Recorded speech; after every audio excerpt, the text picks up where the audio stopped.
Assalamualaikum warahmatullahi wabarakatuh. Salam sejahtera untuk kita semua.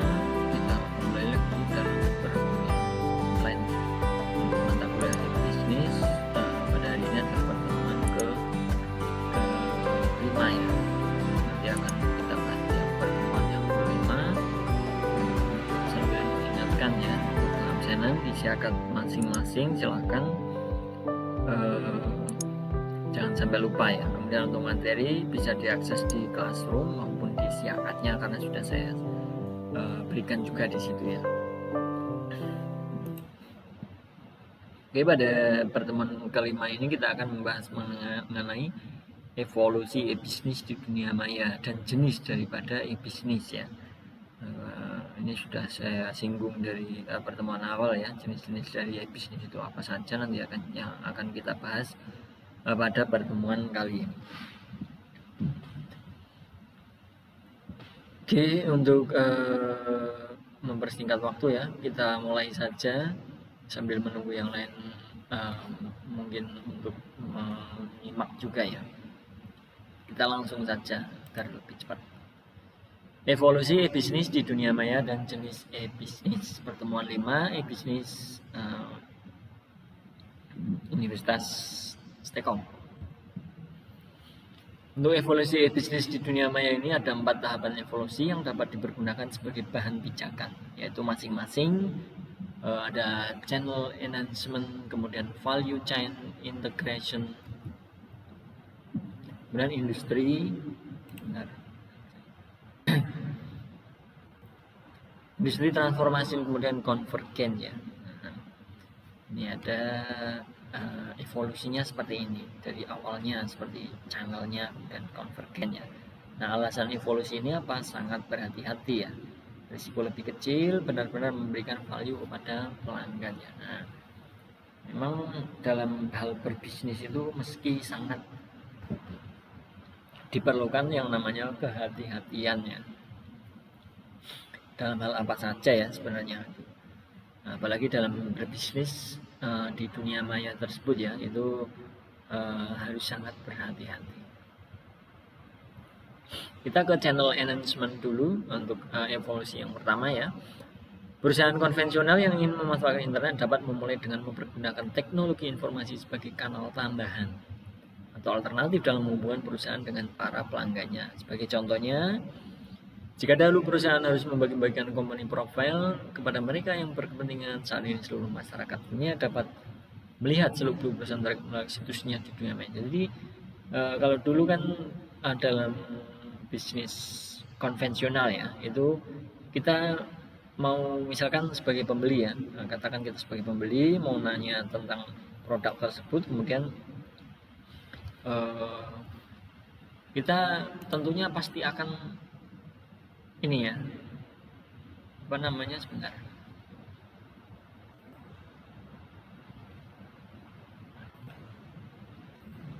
akan mencari tahu tentang perusahaan tersebut. Nah, kalau dulu kan kita tidak mungkin ya harus tanya satu persatu orang ya, maaf.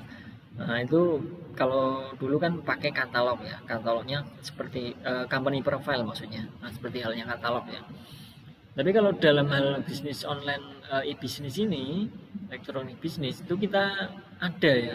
Nah, kita lihat di profilnya, di situsnya ya, situs yang akan kita kunjungi, yang akan kita beli barangnya misalkan. Nah, itu seperti itu ya evolusinya ya. Lebih mudah, kita akan melihat tanpa harus bertanya-tanya. Kemudian jika dahulu nasabah harus datang menemui teller untuk melakukan transaksi perbankan, saat ini yang bersangkutan tepat memiliki fasilitas e-banking melalui internet. Nah, tentunya mungkin sebagian atau semua ya, bahkan semua itu kita sudah punya ya, namanya e-banking ya. Nah, di situ semuanya ada untuk melakukan transaksi apa saja ya, bisa dikatakan seperti itu kita e-banking maupun m-banking ya. Kalau zaman sekarang itu sudah lebih ringkas lagi, di handphone kita ada m-banking. Nah, itu semuanya ada, misalkan mau pemindah bukuan, transfer, mau pembelian dan lain sebagainya itu ada. Beda dengan yang konvensional. Kalau konvensional kita harus datang dan lain sebagainya, harus ke banknya, waktunya tentunya ya. Jika dahulu seorang pelajar harus membeli buku di toko buku dengan yang harganya sepadan dengan biaya produksi buku terkait, saat ini kita melihat isi cetak buku saja ya, sama dengan proses download di internet, misalkan e-book ya. Nah itu salah satu ya perkembangan daripada channel evolusi e-bisnis ya. Jika dahulu sebuah perusahaan harus menelpon interlokal ke pemasoknya untuk memesan bahan mentah material, saat ini yang bersangkutan dapat melakukan dengan email atau pesan secara situs webnya. Nah, ini juga sangat mempermudah sekali ya. Kalau dulu kita harus menelepon itu akan membutuhkan biaya ya, tentunya ya, apalagi kalau sudah interlokal. Itu tentunya biayanya beda ya. Kalau sekarang kita mau order itu kita tinggal email, kita tinggal pesan di situsnya yang menyediakan barang tersebut, itu secara mudah ya. Bahkan secara chat saja by WA juga bisa kalau channel sekarang saya rasa. Itu mengenai channel enhancement ya. Jadi memanfaatkan internet, evolusi yang pertama ini ya, memanfaatkan internet untuk sebagai kanal tambahan atau alternatif ya, menghubungkan perusahaan dengan pelanggannya ataupun perusahaan dengan perusahaan pada saat kita membutuhkan sebuah barang ya, sebagai vendor misalkan. Yang kedua adalah value chain integration, rangkaian proses atau aktivitas perubahan bahan mentah menjadi produk jadi. Ini adalah ini oleh Michael Porter ya, diistilahkan sebagai value chain atau rantai nilai. Karena bahan mentah yang dibutuhkan oleh perusahaan pada dasarnya merupakan output atau produk dari rangkaian rantai nilai perusahaan lain sebagai pemasoknya. Maka pengintegrasian kedua rantai nilai ini akan semakin meningkatkan efisiensi dan efektivitas proses penciptaan produk secara keseluruhan. Ini lebih ke bahan mentah menjadi produk ya, karena ini adalah rantai nilainya. Nah, contohnya perusahaan tidak perlu harus menimbun sedemikian banyak mentah di gudangnya karena terlalu persis jumlah stok dan durasi pengiriman dari para pemasoknya ya. Kita sudah terintegrasi ya, rantai nilainya. Misalkan kita sebagai pelaku bisnis ya, kita tidak perlu banyak menyetok, tentunya akan memakan tempat ya, gudangnya. Nah, kita tidak perlu banyak gudang, tapi kita tahu stoknya, kita lihat stoknya, durasi pengirimannya. Jadi kalau kita sudah mendekati habis, kita baru akan order. Tidak seperti zaman dahulu kita menstok sebanyak mungkin, kemudian diproduksi, ternyata produksinya tidak terlalu banyak. Nah itu kan takutnya seperti itu ya. Perusahaan dapat menciptakan produk secara lebih murah, cepat dan berkualitas, baik karena telah terjadi jaringan proses antara pemasok dan perusahaan. Nah ini efisiensi biaya tentunya ya.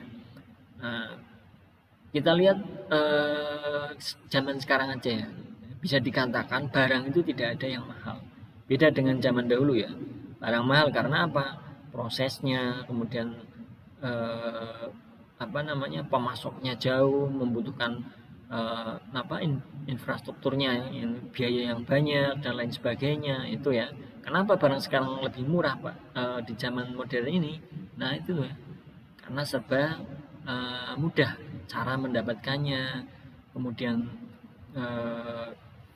dengan teknologi tersebut kita bisa berbelanja tidak hanya di lokalnya saja. Nah, itu akan yang membuat salah satu membuat harga lebih murah. Perusahaan dapat meningkatkan profitnya secara signifikan karena dengan kemampuan menyatukan rantai nilai dari seluruh perusahaan yang terlibat dalam sistem penciptaan produk. Perusahaan dapat berkonsentrasi pada kompetensi utamanya dan membuang proses-proses pendukung lainnya ke pihak lain atau outsourcing management.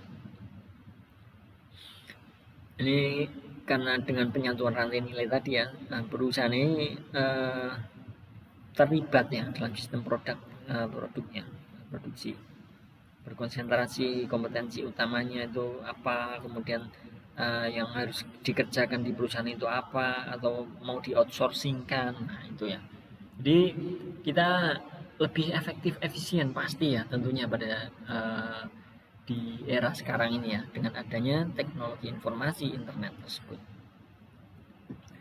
Berikutnya ada industri transformation. Nah, ini terjadi sebagai hasil dari perusahaan yang telah menyadari benar kekuatan dan memanfaatkan peluang bisnis yang didapatkan oleh internet dan dunia maya. Tidak sedikit perusahaan yang pada akhirnya harus banting setir atau berganti bisnis intinya ya, atau core bisnis. Setelah melihat kekuatan utama yang dimilikannya dan tingginya kompetensi di industri terkait. Ya. Nah, ini dapat memanfaatkan peluang bisnis yang dengan adanya internet ya. Jadi lebih industrinya itu melakukan transformasi. Contohnya perusahaan menerbitkan buku-buku bermutu yang biasa memulai rangkaian prosesnya dari pemilihan naskah, pengeditan, penyusunan layout, pencetakan dan pendistribusian dapat hanya berkonsentrasi pada proses pemilihan naskah saja karena proses-proses lainnya dapat di outsource ya ke perusahaan di industri. Nah ini karena ada rantai nilai tadi ya, kita tidak harus menciptakan satu produk itu sendiri di dalam perusahaan dalam kita berbisnis, bisa di-vendorkan dalam artian outsourcing tadi ya. Perusahaan penjual lagu-lagu musik melalui kaset CD pada zaman dahulu memiliki banyak sekali toko di setiap kota dapat dengan mudah mentransformasikan dirinya menjadi portal yang dapat mencari dan meramu kompilasi ya lagu-lagu yang dikenalkan masing-masing pelanggan uniknya karena proses produksi sampai dengan distribusi kaset atau CD dapat dilakukan oleh perusahaan lainnya, tidak hanya seperti yang tadi saya katakan ya, tidak kita produksi sendiri. Perusahaan memberi jasa kesehatan seperti medical center di mana dokter berkumpul untuk memberikan diagnosa kepada pasien yang dapat berubah menjadi perusahaan.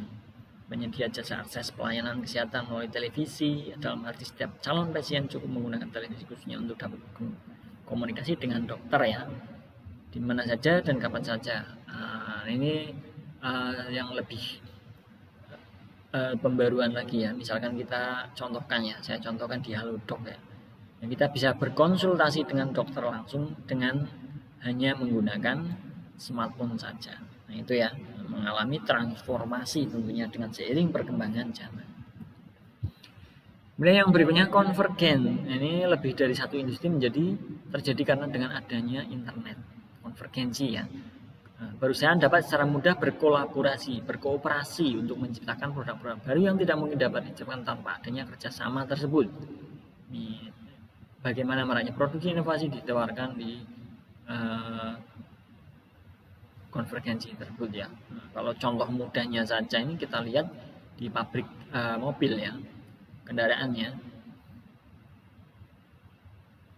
Nah ini kan melakukan pemesanan mobil dengan desain warna dan lain sebagainya misalkan ya. Nah di situ di dalam pabrik tersebut itu kalau memproduksi sendiri semua itu nanti akan membutuhkan pabrik yang sangat luas ya. Oleh karenanya dengan adanya konvergensi tadi ya, berkolaborasi, mungkin dari pintu sendiri itu dari ban itu dari pabrik apa, kemudian dari kaca itu pabrik apa, itu tidak diproduksi oleh satu produk sendiri. Misalkan saya katakan satu brand Toyota itu tidak memproduksi semuanya ya.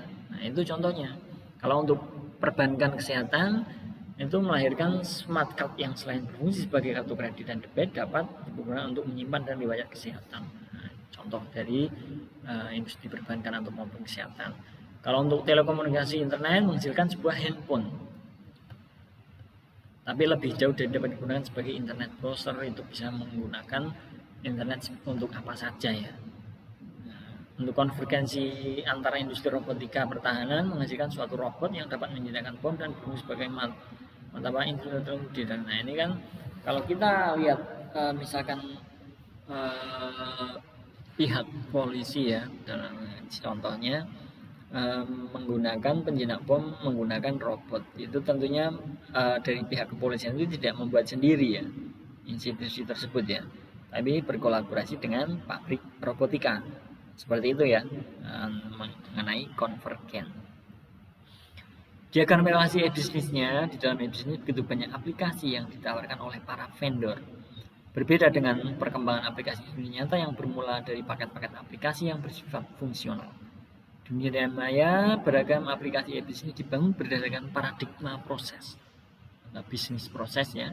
Jika memperhatikan rangkaian bisnis proses yang kerap ditemukan di perusahaan, Dari arah hulu menuju ke hilir, aplikasi e-bisnis dapat dikategorikan menjadi 4 bisnis. Ada supply chain, kemudian enter resource ini, product design, kemudian customer relationship ya.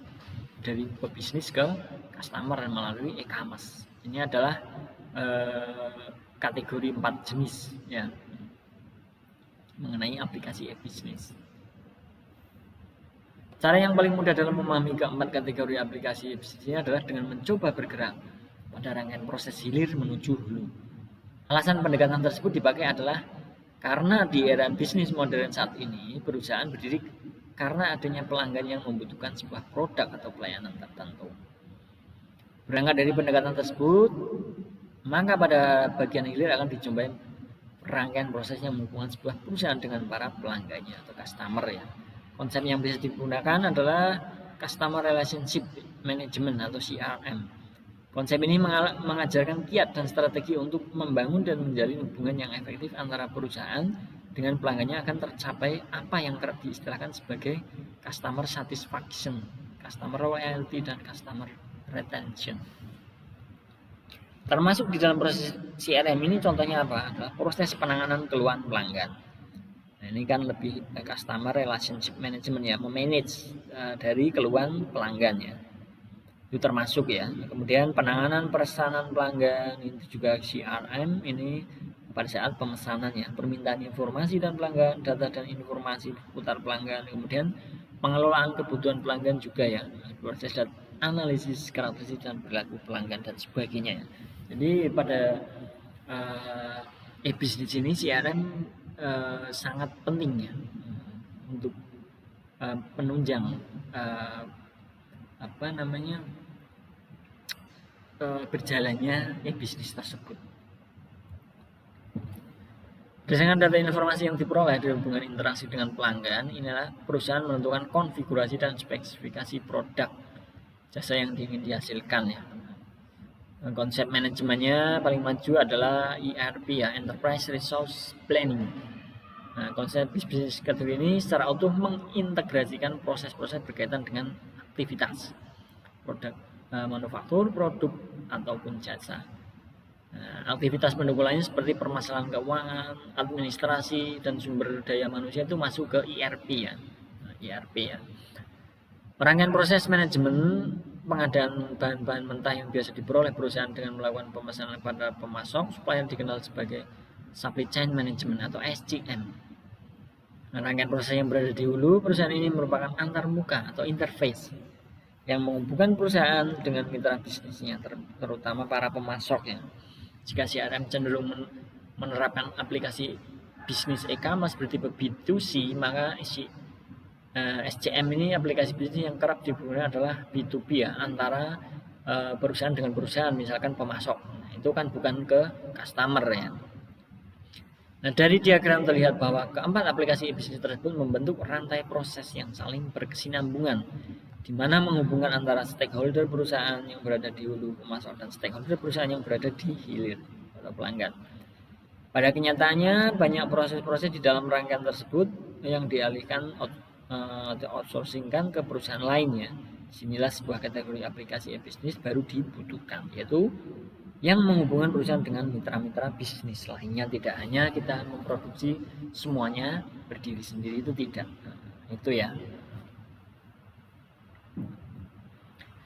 Itu adalah evolusi daripada e-bisnis ya di dunia maya. Kemudian jenis-jenis e-bisnisnya apa saja? Ini akan saya terangkan.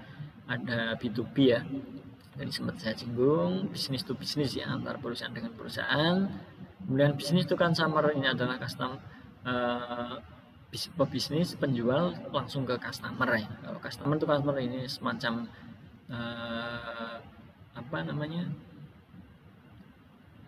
secara langsung ya, antara dia bukan pebisnis ya customer, tapi customer, misalkan ada barter ya, ataupun secara marketplace ya. Kemudian ada C2B, customer to business ya, dari customer ke pebisnis. Dan ada business to government, adalah bisnis ke pemerintah. Di sini untuk B2B sendiri adalah hubungan antar perusahaan. Biayanya relatif murah ya, karena tentunya transaksinya tinggi antara pebisnis perusahaan maupun dengan perusahaan. Mungkin dengan email ataupun yang lainnya ya. Kalau untuk B2C ini perusahaan dengan konsumen langsung. Ya, sistem ini biaya relatif tinggi karena alat yang dibutuhkan berupa web interaktif, sedangkan nilai yang transaksinya rendah ya. Nah, ini memperhatikan beberapa hal seperti segmentasi pelanggannya, cara promosi yang efektif secara online melalui halaman web maupun offline melalui media konvensional. Nah, jenis produknya, proses dan prosedurnya transaksinya harus ditempuh dengan tingkat pelayanan diberikan termasuk pelayanan pengiriman. Seperti halnya kita berbelanja online ya di marketplace atau e-commerce itu kan seperti itu ya, itu namanya B2C ya, pada saat kita membeli suatu barang di e-commerce. Untuk C2C ini hubungan antara perorangan konsumen. Sistem ini membutuhkan biaya yang relatif tinggi karena alat yang dibutuhkan berupa web interaktif, nilai transaksinya rendah. Nah, biasanya seperti itu ya. Karena konsumen ke konsumen, dia bukan pelaku bisnis. Kalau untuk customer to bisnis, ini hubungan bisnis antara perorangan dengan perusahaan. Ini membutuhkan biaya yang tinggi. Nah, alat yang dibutuhkan berupa web interaktif untuk memperoleh kepercayaan dari perusahaan. Namun nilai transaksinya rendah. Misalkan kita sebagai customer tapi kita berbisnis dengan perusahaan. Kemudian bisnis to government, ini hubungan bisnis antar perusahaan dengan pemerintah. Sistem ini biayanya relatif murah, hanya membutuhkan email namun nilai transaksinya tinggi ya. Banyak sekali ya bisnis. Misalkan contoh mudahnya saja sebuah rumah sakit ya misalkan ya. Kita tentunya kan membutuhkan alat-alat medis ya, alat-alat kesehatan.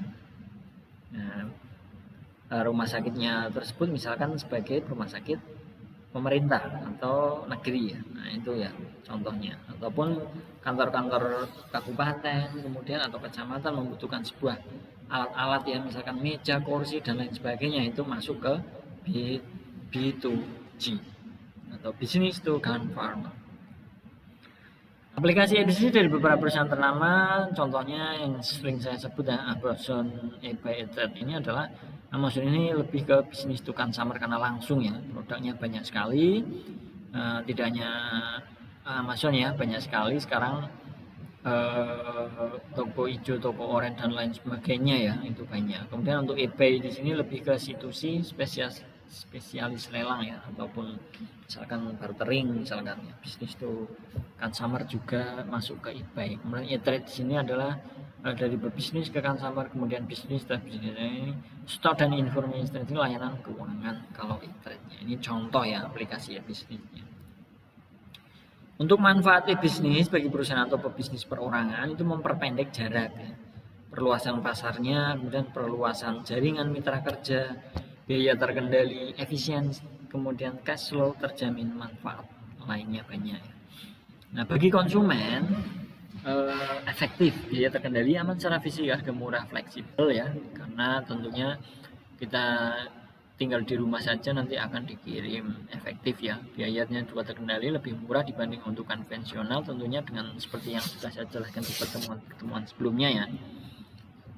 Dan bagi masyarakat pada umumnya peluang kerja baru ya, jadi mereka tidak mempunyai lahan tapi mereka bisa berbisnis untuk masyarakat.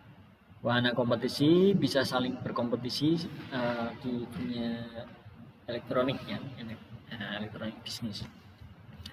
Bagi dunia akademis, tantangan baru ya, para peneliti tertantang untuk melakukan analisa terhadap pergeseran pola bisnis, perkembangannya, evolusinya seperti itu. Membuka kerangka baru dalam penjualan jasa pendidikan ya, bisa menggunakan by teknologi. Latar belakang pembentukan situs e-bisnis, kebutuhan konsumennya, kemudian keprihatinan atau kesadaran konsumen, kondisi sosial, ekonomi, dan demografi. Ini adalah latar belakang pembentukan situsnya, itu bagaimana yang harus kita pikirkan terlebih dahulu, apa yang harus kita butuhkan. Nah, ini ilusi sekarang terrealitis masa depan ya, misalkan ya, badan e-bisnis itu belum terbentuknya trust society untuk kepercayaan memang ya. Pada umumnya harga produk tidak dapat ditawar lagi, kebanyakan seperti itu. Sarana prasarana masih belum memadai. masih sangat sedikit SDM yang memahami, walaupun sekarang itu tidak menjadi sebuah hambatan kalau masalah itu ya. Kalau saya rasa jasa pos masih membutuhkan menahan atau jasa pengiriman sekarang sudah banyak ya. Adanya tindak kejahatan kartu kredit juga mungkin menjadi sebuah momok yang menakutkan bagi para konsumen mengenai e-bisnis ya. Masih menunggu e-bisnis masih dipandang sebelah mata, walaupun kalau saya rasa untuk zaman sekarang itu sudah sangat menjadi sebuah kebutuhan, saya rasa ya, pokok ya. Kalau kita berbelanja itu lebih ke bisnis, konsumen aktif, etika dan moralitas menyesuaikan. Untuk langkah-langkah bisnis dengan sistem e-bisnis, perusahaan mempublikasikan halaman web, kemudian produk-produknya kepada masyarakat, kita katalognya kita tampilkan di tampilan front end-nya ya. Mungkin calon pembeli dapat memilih produk dan mengisi formulir transaksi, mencantumkan nomor kartu kredit ataupun dengan pembayaran banyak ya, mau transfer, mau COD dan lain sebagainya. Nah, setelah proses pembayaran selesai ini nanti barang akan dikirim melalui jasa pengiriman. Nah, langkah bisnisnya seperti itu ya. Tentunya sudah paham semua ya. Saya rasa teman-teman sudah pernah ya berbelanja e-commerce ya, e-bisnis. Untuk transaksi bisnis ini adalah pemilihan produk yang dilakukan melalui katalog produk yang disediakan pada situs tersebut ya. Kemudian inisialisasi pembeliannya ini melakukan pengisian form seperti tadi langkahnya ya. Nanti penjual akan mengidentifikasi jenis dan jumlah produk yang diinginkan serta total biayanya ya. Nah, permintaan otorisasi ini pada tahap ini penjual meminta otorisasi dari bank yang mengeluarkan kartu kredit kalau menggunakan kartu kredit. Kalau menggunakan transfer kita akan meminta resinya. Nah, kalau COD nanti resi akan dikirim ke konsumen dan nanti akan dipersiapkan pembayarannya pada saat barang telah sampai. Nah, transaksi e-bisnisnya seperti itu kira-kira ya, seperti halnya dengan langkah-langkah tadi. Otorisasi pada tahap ini bank menurutkan ini kalau menggunakan kartu kredit khususnya ya, permintaan pelunasan pengiriman barang akan dikirim setelah barang dibayar atau lunas kalau menggunakan kartu kredit maupun pay transfer ya. Beda lagi dengan kasus yang COD. Ditinjau dari alat pembayarannya, memang ada kesimpulan berikut. Sistem uang digital ya. Aninomo sini proses yang ditempuh adalah pembeli harus menukarkan uang digital dahulu di bank. Pembeli menggunakan uang digital untuk bertransaksi tidak membutuhkan otorisasi dari bank ya kalau ini. Penjual mengirim uang digital ke bank dan bank akan mengkonversi dalam bentuk uang ke rekening penjual baru, kemudian barang dikirimkan, misalkan seperti halnya transfer, nanti resinya akan dikirim. Electronic fund transfer adalah mentransfer uang lewat institusi keuangan menggunakan jaringan telekomunikasi termasuk juga anjungan mandiri menggunakan ATM transfer ya. Cek elektronik seperti saya pada umumnya, tetapi cek elektronik ini dimakan dengan menggunakan kriptografi kunci publik yang mungkin layak untuk beberapa pembayaran kecil ya. Langkahnya adalah konsumen melakukan pengecekan rekening dengan sebuah bank. Konsumen melakukan kontak dengan penjual, membeli produk atau layanan dengan mengirim email, berisi cek dengan sebuah tanda tangan digital. Toko atau penjual akan menyimpan cek dalam rekeningnya, kemudian melalui bank uang diperoleh dengan cara mendebit rekening konsumen dan memasukkan ke dalam rekening toko atau penjual. Nah, prosesnya ada yang menggunakan cek elektronik ya. Kalau kredit card ini sudah paham ya, ini ada enkripsinya tentunya agar untuk keamanan kode ya. Pembayaran menggunakan kartu kredit tidak dienkripsi. Dalam metode ini pembeli mengirim email yang berisi nomor kartu kreditnya kepada penjual di internet ya. Pembayaran menggunakan kartu kredit yang dienkripsi. Dalam proses ini digunakan enkripsi kunci privat dan kunci publik ya. Rincian kartu kredit dapat dienkrip untuk lebih amannya. Hal ini dapat dikerjakan sederhana dengan menggunakan protokol SSL ya. Ini pernah saya singgung ya di pertemuan sebelumnya dalam komputer pembeli yang sesuai dengan standar browser yang dipunyai. Ini beberapa pembayarannya, alat pembayarannya itu apa tadi, ada sistem uang digital, electronic fund transfer atau ATM ya, ada cek elektronik, ada kredit card elektronik. Nah, itu adalah beberapa cara untuk pembayarannya. Oke, seperti itu saya rasa untuk hari ini ya, cukup mengenai evolusi bisnis dunia maya, kemudian jenis bisnisnya sudah saya jelaskan, cara pembayarannya seperti apa tadi juga sudah saya jelaskan juga ya. Mungkin cukup ya, kalau nanti ada pertanyaan silahkan di kolom komentar maupun di grup mungkin ya, atau forum yang lainnya. Oke, saya rasa cukup ya. Terima kasih untuk teman-teman yang sudah mengikuti perkuliahan hari ini. Semoga apa yang saya sampaikan bisa menjadi apa namanya tambahan pengalamannya, intinya bisa masuk, bisa dipelajari kembali nanti di bahannya ya, ada di Classroom maupun di Siakat. Terima kasih, saya Ari. Wassalamualaikum warahmatullahi wabarakatuh. Salam sejahtera untuk kita semua. Selamat beraktivitas kembali. Terima kasih.